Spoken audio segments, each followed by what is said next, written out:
Danielle Simonet, bonjour. Bonjour. Vous êtes conseillère de Paris, coordinatrice du Parti de gauche. Alors, les syndicats ont décidé hier d'une grève longue, dure et unitaire, 2 jours sur 5 pendant 3 mois. Est-ce que cette mobilisation inédite peut permettre un retrait, selon vous, du projet de loi? Il faut que le gouvernement entende que déjà, sur la forme, procéder par ordonnance est totalement antidémocratique, montre bien une orientation en termes de pratique du pouvoir très autoritaire de la part d'Emmanuel Macron, depuis le début de son quinquennat.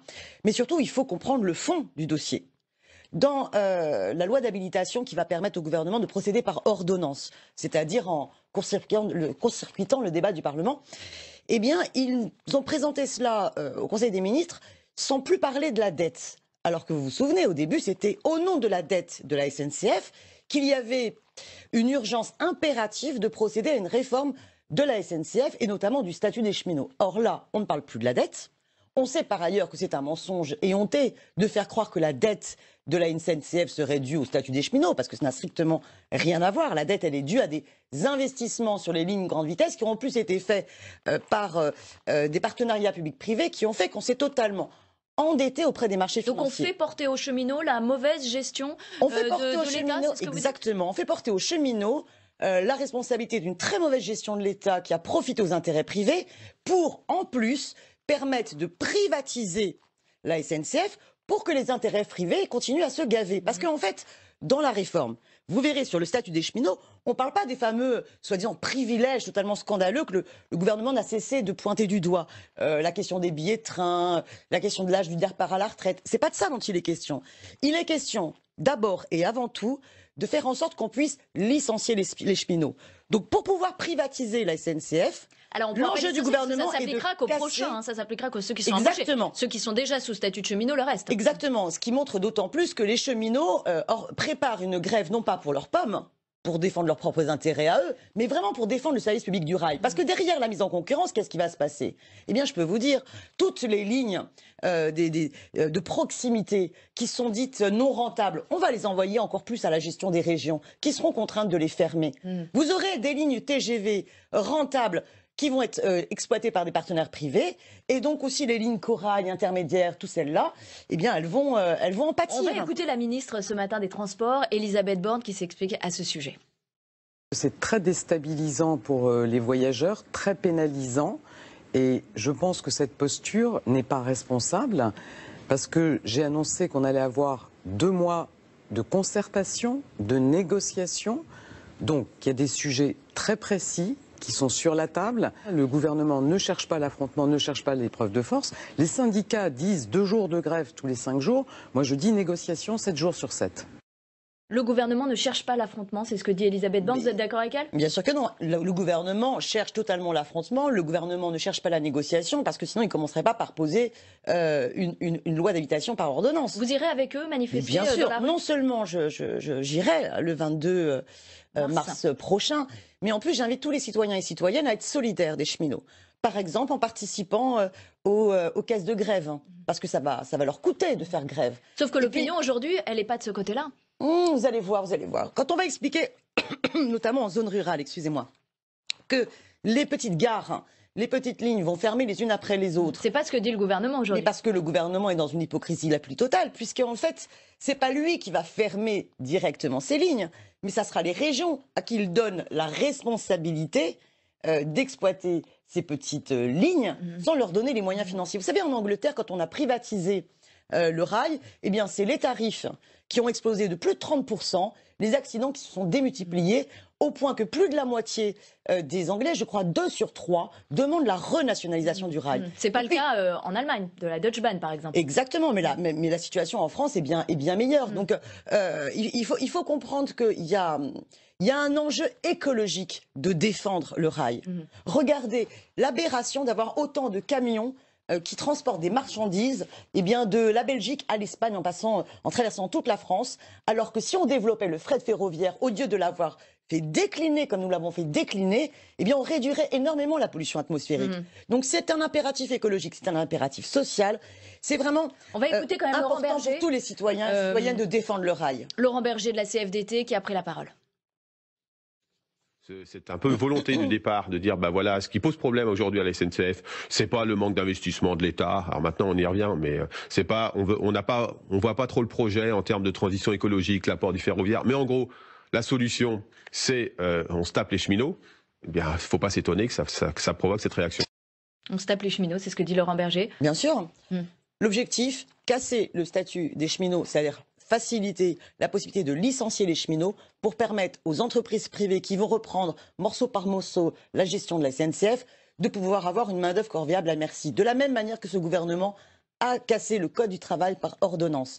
En fait, le projet politique de Macron, de sa start-up Nation France, eh bien, c'est de faire des travailleurs précarisés, voilà, et pendant ce temps, eh bien, des intérêts privés qui se gavent pendant que tous les autres en bavent. Sur la loi travail, vous n'aviez pas réussi à manifester et à faire un mouvement unitaire. Est-ce que vous pensez que là, ça peut prendre? On voit que les 4 principaux syndicats de la SNCF sont unis. Est-ce que vous pensez qu'on peut se retrouver dans la situation de 95?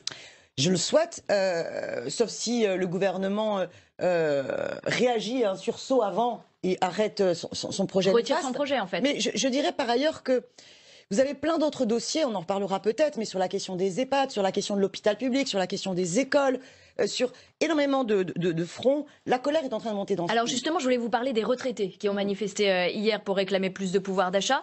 Est-ce que ce sont des privilégiés, les retraités? Bah bien sûr que non. Moi, je vais vous dire, ce terme de privilégié qui permet d'opposer les actifs et les retraités, les cheminots avec les autres salariés, les fonctionnaires et le reste, enfin, c'est d'un mépris le plus total. Pendant ce temps, on oublie de nous dire que le gouvernement a donné 9 milliards d'euros aux plus riches par une réforme sur l'impôt sur la grande fortune et par la flat tax, que nous avons des actionnaires de grandes multinationales qui ont explosé, regardez les profits du CAC 40.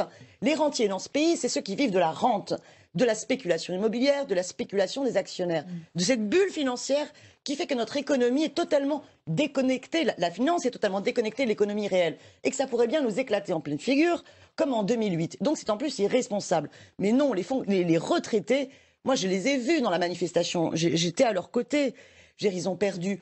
Pour beaucoup, ils vous donnent tous leurs témoignages, plusieurs centaines d'euros. Ils vivent quand même mieux que les actifs aujourd'hui. Est-ce qu'on ne peut pas leur demander un petit effort de solidarité nationale? Qui s'en est mis plein les poches pendant ces 10 dernières années? Qui a augmenté ses profits de manière colossale? C'est la rétribution du capital. C'est pas les retraités, c'est pas les chômeurs, c'est pas les assistés aujourd'hui dans notre économie. Sont justement ces grands actionnaires du CAC 40, ces grandes multinationales qui en plus perçoivent du CICE, n'ont absolument pas réinvesti dans l'investissement, dans le développement de l'économie réelle, n'ont pas redistribué les richesses dans les salaires. Aujourd'hui, c'est le capital qui coûte cher. Donc oui, pour l'abolition des privilèges, mais occupons-nous des vrais privilèges. Et concernant la mobilisation, on voit bien avec les retraités et d'autres luttes qu'il y a besoin d'une convergence de tout cela. Une convergence à chaque date, le 22 mars si c'est possible, mais on aurait besoin également soit d'un samedi, soit d'un dimanche, pour que toutes celles et ceux dans ce pays qui ne peuvent pas faire grève, parce qu'il leur en coûte trop, ou la situation du rapport de force d'entreprise est telle qu'il est extrêmement dur de se mettre en grève, eh bien puissent manifester, converger pour exprimer à la fois leur colère. Une grande journée de mobilisation un week-end. Exactement, une grande journée de mobilisation un week-end. 4,3 milliards d'euros de rentrées fiscales supplémentaires auraient été enregistrées. Certains parlent de cagnotte fiscale. Il faut redistribuer cet argent, il faut redonner un peu de pouvoir d'achat, vous dites? Vous avez vu, il y a même un député de La République En Marche, Joël Giraud, qui disait mais alors il faut redistribuer. Rapporteur du budget. Exactement, qui disait mais il faudrait redistribuer soit aux EHPAD, soit aux territoires désindustrialisés, ou bien pour les minima sociaux. C'est vrai que la situation des minima sociaux est extrêmement difficile. Combien de personnes dans ce pays vivent en dessous du seuil de pauvreté? Les minima sociaux devraient être au moins au niveau du seuil de pauvreté, et les allocations adultes handicapés et les pensions de retraite devraient au minimum être au niveau du SMIC. Donc voilà, on redistribue cet argent pour les retraités, évidemment. Pour les EHPAD aussi? Mais bien sûr. Vous savez, sur les EHPAD, il y a eu un rapport fort intéressant de ma camarade Caroline Fiat, députée de la France Insoumise, avec Monique Ibura, qui est députée La République En Marche, où ils ont proposé l'instauration d'un ratio minimum, c'est-à-dire, eh bien, pour chaque résident dans un établissement d'hébergement pour personnes âgées dépendantes, devrait avoir au moins un ratio d'un spécialiste, d'un travailleur, d'un agent du service. Elle veut même doubler le nombre d'aides-soignants pour voilà. Alors pour les aides-soignants, donc évidemment dans l'absolu, il faudrait un soignant pour un résident. Mais là, il proposait un ratio qui était de 0,6 équivalent temps plein. Donc on est vraiment sur quelque chose d'extrêmement raisonnable. Qu'a dit la ministre ? Oh, écoutez, la France n'a pas les moyens budgétaires de garantir 8 milliards. Ça coûte 8 milliards d'euros. La France, elle a les moyens budgétaires de faire des cadeaux aux actionnaires et elle n'a pas les moyens budgétaires de faire en sorte qu'il y ait un bien-être minimum, une dignité pour nos aînés. Je vais vous dire, quand vous êtes en capacité de créer des emplois, à la fois dans les EHPAD, mais à la fois pour faire évoluer, par exemple, le statut des aides à domicile, eh bien, vous redistribuez de l'activité qui va aussi profiter au PIB. Parce que vous avez des hommes et des femmes qui se retrouvent en emploi, des hommes et des femmes qui se retrouvent insérés activement dans la société. Je voudrais vous entendre sur le PS. Olivier Faure est arrivé largement en tête au premier tour pour le poste de premier secrétaire du Parti Socialiste devant Stéphane Le Foll. Quel est le meilleur candidat selon vous pour représenter le Parti Socialiste ? Ah bah évidemment que moi j'étais beaucoup plus sensible au discours de Monsieur Morel. Qui est arrivé troisième. Qui est arrivé troisième. Maintenant, qu'est-ce qu'on peut dire de ce congrès ? Écoutez, finalement, François Hollande a fini par gagner quelque chose. Il a gagné le congrès de son propre parti. C'est la social-démocratie qui triomphe ? Mais qui triomphe, comme vous y allez. On voit plutôt au contraire qu'il y a eu une abstention extrêmement forte. Si Monsieur Morel fait ce score qui est décevant, je pense que c'est pas dû à sa campagne, parce qu'il a fait plutôt une bonne campagne, mais c'est plutôt révélateur que Monsieur Hollande, en imposant, en accélérer cette dérive et cette adhésion totalement totale au libéralisme, eh bien, a fini de tuer le Parti Socialiste. Le Parti Socialiste, aujourd'hui, n'est plus. Je veux dire, le débat n'a passionné quasiment personne dans ce pays. La participation a été quand même très dérisoire. Non, franchement... le PS est mort. Le PS appartient au passé. On va écouter Pierre Laurent pour le Parti communiste qui a pris la parole. Il va y avoir, on est en train de le préparer, la semaine prochaine, un texte des formations de gauche et une tribune unitaire de ses premiers dirigeants. Pour le moment, Olivier Besancenot, Benoît Hamon et son mouvement Génération, le Parti communiste et moi-même, d'autres mouvements comme Ensemble et d'autres sont d'accord. Et nous n'avons pas la réponse pour le moment de Jean-Luc Mélenchon sur cet appel unitaire. Nous le souhaitons tous. S'il n'est pas au rendez-vous, nous ferons ce mouvement unitaire tous ensemble. Mais je pense que la logique voudrait qu'il soit à nos côtés. Alors, il n'y a pas de réponse de Jean-Luc Mélenchon pour ce rassemblement de toute la gauche. Qu'est-ce que vous en pensez, vous ? Que c'est totalement ridicule, parce que je veux dire, ce qu'il ne dit pas, c'est qu'il y avait une réunion où le parti de gauche était représenté. C'est étonnant, ce sectarisme de M. Pierre Laurent qui n'est pas capable de nous citer. Bon, non, ce que nous disons, des appels des forces de gauche pour soutenir les cheminots, mais je veux dire, pourquoi pas, je veux dire, ça va de soi que nous sommes engagés dans cette bataille-là. Je pense que ça ne fait de doute pour personne. Donc le plus important, c'est pas tant ça. C'est est-ce qu'on crée les conditions pour qu'il y ait une date de manifestation, un samedi ou un dimanche, où beaucoup plus de monde puisse venir. Comment est-ce que l'on date ? On se tend la main justement pour peut-être trouver une date commune, comme les syndicats finalement. C'est ce que nous avons proposé. Nous proposons carrément un comité de pilotage, mais pas simplement des organisations politiques, organisations syndicales et associations, pour justement permettre de converger l'ensemble des batailles et permettre une mobilisation forte. Donc vous êtes prêt à tendre la main finalement à Mais on Pierre Laurent ? pas de le faire. Vous savez, le 23 septembre, quand nous avons fait notre grande marche de la France insoumise, Jean-Luc Mélenchon a proposé aux organisations syndicales et à toutes les forces de ce pays de dire retrouvons-nous sur une même date. Ce qui est important aujourd'hui, c'est pas simplement des petits appels avec une petite soupe au logo en bas de la feuille. C'est pas ça qui va tout d'un coup créer une dynamique propulsive. On va pas se raconter des histoires. Ce qui est important, c'est comment est-ce qu'on fait pour soutenir ceux qui font grève et faire en sorte qu'il y ait le maximum de personnes qui se mettent en grève, et comment on permet à tous les autres de pouvoir se retrouver dans ce rapport de force à manifester. Donc, comment est-ce qu'on fait pour qu'il y ait une date de manifestation un samedi ou un dimanche ? Nous, on dit bientôt, ça va être les 1 an de Macron.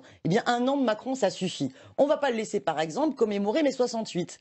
Bon, il y a des dates dans l'agenda et dans l'histoire de mai 68 qui peuvent peut-être faire convergence pour tout le monde. C'est ce que vous proposez. Voilà, exactement. Alors là, on voit bien qu'il y a quand même un problème de rassemblement à gauche. Clémentine Autain, elle, a dit qu'il ne fallait pas mépriser les autres organisations de gauche. Est-ce que vous partagez son avis ? Est-ce que vous dites qu'il faut dialoguer avec tout le monde, finalement ? Mais vous savez, nous, on passe notre temps à dialoguer avec tout le monde. Le problème, c'est comment est-ce qu'on conçoit la politique. Moi, je n'ai pas envie de passer des heures et des heures avec des petits partis à l'ancienne. Moi, ce qui m'intéresse, c'est comment est-ce qu'on crée les conditions pour fédérer le peuple, pour mobiliser. C'est pour ça que quand nous, on propose, je vous le dis, et sur la table, cette proposition d'une grande marche, un samedi ou un dimanche, on se donne les moyens de mobiliser, de fédérer bien au-delà de ce que nous sommes, ou bien on est toujours rabougri à l'ancienne, on ne pense qu'aux petits logos qui permettent à ceux qui n'existaient plus de pouvoir réexister. Non, on n'instrumentalise pas les luttes pour exister. On crée les conditions qu'elles gagnent. Voilà l'enjeu. Vous avez eu des mots très durs contre Anne Hidalgo à Paris, dans une tribune publiée dans Libération. Est-ce que vous serez candidate en 2020 à la mairie de Paris ? En toute cohérence, je proposerai ma candidature à la France Insoumise. En toute cohérence. Après, est-ce que la France Insoumise en voudra? Je le souhaite. Mais objectivement, Madame Hidalgo, à travers cette interview dans Libération, présente sa candidature en montrant que son programme est compatible avec La République En Marche. Et on a l'impression qu'il est en train de supplier le soutien de La République En Marche. Parce que le Parti Socialiste est bien en train de comprendre que sur Paris, c'est fini également. C'est fini pour eux. Et que sur Paris, vous avez 3 forces. Vous avez La République En Marche, vous avez les Républicains et vous avez la France Insoumise, qui a fait des très bons résultats, notamment dans les arrondissements de l'Est parisien. Quelle est l'orientation qui va gagner la majorité au niveau de la capitale? Est-ce que c'est une orientation du tout voiture des Républicains, une orientation de tout attractivité libérale de La République En Marche, qui veut que tous les magasins soient ouverts tout le dimanche, qui est dans cette optique. Mais ce que vous nous dites, c'est qu'Anne Hidalgo, elle ne peut pas à nouveau gagner la mairie de Paris avec l'étiquette Parti Socialiste. Alors écoutez, je pense que même eux savent que c'est cuit, je pense. Je pense que même eux n'y croient plus. Mais ce qui est vrai, c'est que quelle a été l'évolution de sa politique? Les couches populaires et moyennes, finalement, n'ont pas cessé d'être chassées de la capitale avec la spéculation immobilière. Et les intérêts privés, eux, de Vinci, de JC2Co, d'Unibail &Co, n'ont pas cessé de croître sur la capitale. Il faut que ça change. Merci Danielle Simonet d'avoir été avec nous ce matin, conseillère de Paris et coordinatrice du Parti de gauche. Très bonne journée à vous. Merci.